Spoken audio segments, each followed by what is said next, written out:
China sends ship with cannon-like weapon near Senkakus for first time under new law.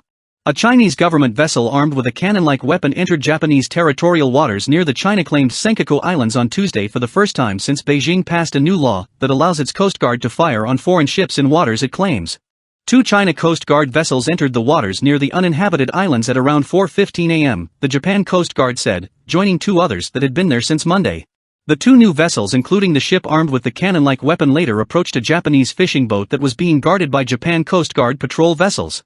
The Japanese Coast Guard repeatedly opened fire warning Chinese ships to leave the area, and two ships departed on Tuesday morning after leaving Japanese territorial waters around 10:02 a.m., according to the Japanese government.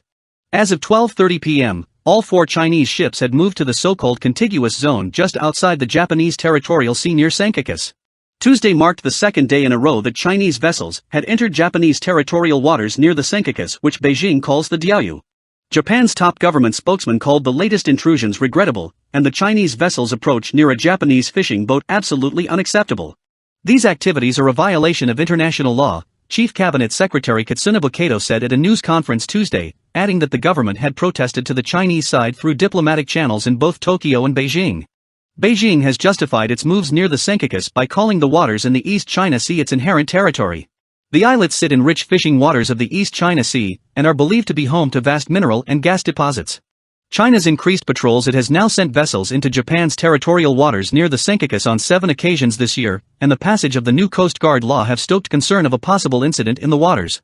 The new law allows the Chinese Coast Guard to take all necessary measures, including the use of weapons, against foreign organizations or individuals that violate Chinese sovereignty or jurisdiction.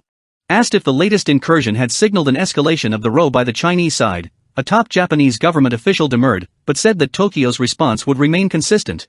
Some in the ruling Liberal Democratic Party have pushed for bolstered measures in the area, including joint military exercises between the Self-Defense Force and U.S. military.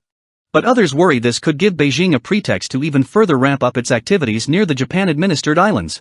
China's Coast Guard falls under the purview of the ruling Communist Party of China's Central Military Commission, the country's top military body. The Japan Coast Guard, meanwhile, is legally bound by strict regulations governing the use of weapons, banning it from conducting military activities.